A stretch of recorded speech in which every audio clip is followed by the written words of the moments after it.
చూడండి, ఈ వీడియో చూస్తున్నారు కదా, ఇది వంట్ల మామిడిలోని భూ సమస్యలు. రోజు రోజుకి మితిమీరిపోతున్న కబ్జాదారులు.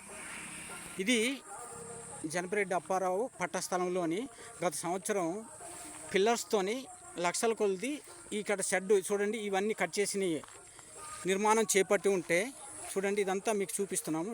ఇదంతా చూడండి, లక్షల కొలది నిర్మాణం చేపట్టి ఉంటే రాత్రే మేము లేని టైంలోని చూడండి, ఇదంతా చూడండి పోల్స్ కట్ చేసేసారు. ఇదంతా మొత్తం పోల్సే ఉన్నాయి, షెడ్ కూడా లేదు. దీనికి ఫిర్యాదు కూడా ఇవ్వడం జరిగింది. కలెక్టర్ గారికి ఇచ్చాం, సబ్ కలెక్టర్ గారికి ఇచ్చాం, ఎంఆర్ఓ గారికి కూడా ఇచ్చాము. ఇదే విషయం మీద గ్రీవెన్స్ కూడా పెట్టడం జరిగింది. మరి ఇలాగా ఈ విధంగా చూడండి, ఇది వట్ల ఆపోజిట్లోనే ఈ షెడ్ నిర్మాణం చేపట్టడం గత సంవత్సరం జరిగింది. ఈ ఎంఆర్ఓ గారు ఇప్పుడు ఉన్న శ్రీనివాస ఎంఆర్ఓ గారు ఏం చేశారంటే, ఈ స్థలాన్ని ఎక్కడో 4/2 అంటే అవతల వైపు చూడండి, 4/2 చూపిస్తుంది కదండి, ఇక్కడ ఉందండి 4/2 అక్కడ ఉంది. అక్కడ తీసుకొచ్చి దానికి సమాచార హక్కు చట్టం ద్వారా పొజిషన్ సర్టిఫికేట్, అక్కడ బల్క్ మిల్క్ సెంటర్ అని సర్టిఫికేట్ ఇచ్చి ఉన్నారు. అది స్థలాన్ని తీసుకొచ్చి ఇక్కడ 40 సెంట్లు, అక్కడ 26 సెంట్లు 4/2లో ఉంటే 40 సెంట్లు దీన్ని ఏ విధంగా కబ్జా చేస్తారు? మరి ఎంఆర్ఓ గారు దీనికి సమాధానం చెప్పాలి. శ్రీనివాస ఎంఆర్ఓ గారు మరి ఎక్కడో సర్టిఫికేటు ఇక్కడ ఉంది. ఇదే విషయం మీద సిసిఎల్ వారు కూడా ఫిర్యాదు చేయడం జరిగింది. మరి ఈ విధంగా అతనికి ఎంక్వైరీ చేయమని, అవతల వ్యక్తులకు కబ్జాదారులకు ఎంక్వైరీ చేయమని చెప్పడం జరిగింది.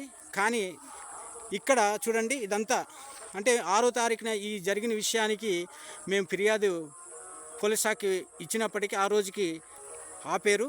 తదుపరి ఈరోజు 13వ తారీఖున చూడండి, మొత్తం చెట్లంతా, ఇక్కడ ఉన్న చెట్లన్నీ మొత్తం పట్టా భూమిలో, జనపరెడ్డి అప్పారావు పట్టా భూమిలో వచ్చి అంత చెట్లన్నీ నరికేశారు. చూడండి, ఇది భూ కబ్జాకు ఎంతగా పూనుకుంటున్నారు. చూడండి, ఇది వట్ల ఆపోజిటే.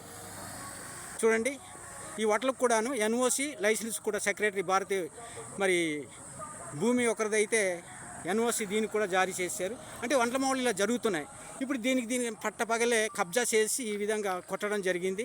చూడండి, షెడ్ నిర్మాణం చేసి ఉంటే రాత్రికి తీశారు. దీనికి కూడా ఎంక్వైరీ అసిస్టెంట్ కలెక్టర్ వారు వచ్చి ఇక్కడ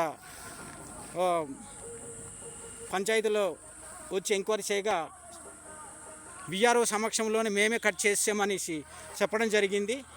మరి దీనికి ఏం చేస్తారు? తప్పనిసరిగా ఈ విషయానికి మరి ఇలాగ కబ్జా చేశారు. ఈ విషయానికి దీనికి బాధ్యులు ఎవరు? ఎంఆర్ఓ బాధ్యత వహించవలసి ఉంటుంది. ఇప్పుడున్న పాడేరు ఎంఆర్ఓ శ్రీనివాసరావు గారు బాధ్యత వహించవలసి ఉంటుంది.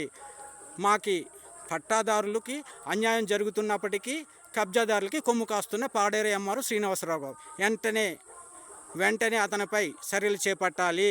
పాడేరు ఎంఆర్ఓ శ్రీనివాసరావుపై